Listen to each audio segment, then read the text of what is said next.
नमस्कार दोस्तों, आप देख रहे हैं नेशनल जीनियस टीवी और ब्लू आर्मी 85 और इस चैनल में आपका बहुत बहुत स्वागत है। और आपको बता दूं बसपा सुप्रीमो मायावती के बारे में। बसपा सुप्रीमो मायावती का जो प्लान 2024 लोकसभा का है, 2024 लोकसभा में यूपी की बात करें तो 80 लोकसभा सीटें हैं। 80 लोकसभा सीटों में से सभी 80 लोकसभा सीटों पर बसपा अपने प्रत्याशी उतारेगी। राजनीति गलियारों में चर्चा हो रही है बसपा की। जब बसपा का वोट बैंक घट रहा है तो मीडिया बसपा की चर्चा क्यों कर रही है?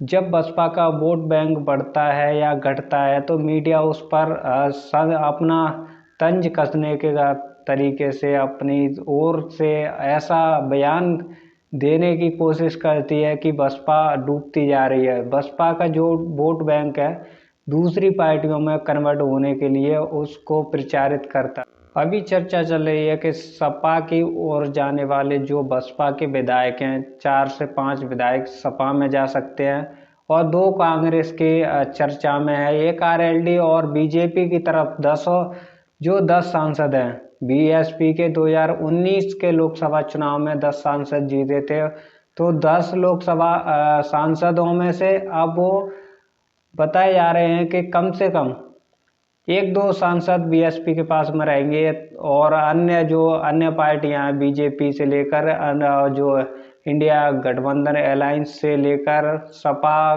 की तरफ रुक कर ये जो कि और सांसद सपा में जाने के लिए तैयार हैं। और जैसे कि दानिश अली हैं जो उनकी तो टिकट फाइनल होने वाली है कांग्रेस की तरफ से। तो ऐसे ही अन्य जो मलूक नागर की जो चर्चा चल रही है मीडिया के अंदर, मलूक नागर वो आरएलडी से जो जैन चौधरी से संपर्क में है। तो इसी दौरान की बसपा का जो सांसद थे, 10 सांसद थे, वो अपनी जो पार्टी बसपा को छोड़ने के लिए तैयार हो चुके हैं और वो दूसरी पार्टियों में अपनी जगह बना रहे हैं। ऐसा क्या बसपा के अंदर हो गया कि ऐसा बसपा ने क्या कर दिया इन सांसदों को जो कि वो बसपा से निकलने के लिए तैयार हैं? ऐसा मैं आपको बता दूं कि बसपा का जो समीकरण होता है वो पुख्ता है। दलित मुस्लिम का जो गठजोड़ बनाया हुआ है बसपा ने, तो अब की बार बीएसपी की जो कि रणनीति है दलित मुस्लिम पर काम करेगी बसपा।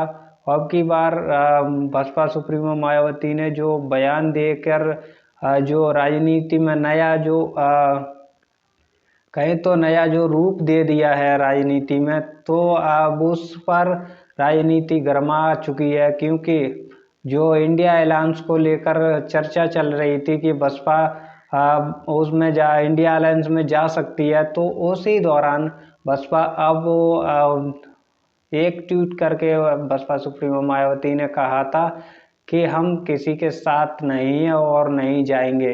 कोई भी पार्टी कितना भी जोर शोर लगा ले, हम अकेले ही अपने दम पर लड़ेंगे यूपी में और राज्यों में लोकसभा चुनाव।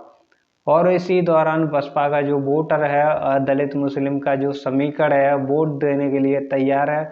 और बीएसपी की तरफ से जो प्रदेश अध्यक्ष हैं यूपी से लेकर अन्य राज्यों के प्रदेश अध्यक्ष हैं, तो वो अपनी तरफ से अपनी कोशिश उनकी बसपा को बढ़ाने के लिए है। में रामजी गौतम अपनी सभा कर रहे हैं और मध्य प्रदेश में भी रामजी गौतम गए हैं और राजस्थान से लेकर हर राज्य में रामजी गौतम जा रहे हैं। और यूपी के प्रदेश अध्यक्ष ने भी अपनी जो गांव चलो अभियान जो चलाया था उसमें कामयाब है। और यूपी में जो जनाधार बढ़ता हुआ बसपा का दिख रहा है, तो मीडिया को नहीं दिख रहा, जनता का दिख रहा है रुख बसपा की तरफ। बसपा अब मजबूत होती जा रही है। तो इसी समीकरण को देखते हुए मीडिया अप्रगंडा फैलाती रहती है कि बसपा कमजोर होती जा रही है।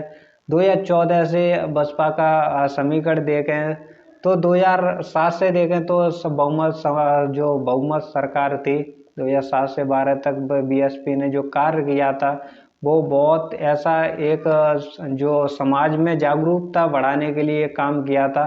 फिर उसके बाद में यूपी के अंदर फिर सपा आ गई। सपा ने जो कार्य किए थे, जो कार्यशैली थी सपा की, बीएसपी की तरफ से अलग सपा की कार्यशैली रही।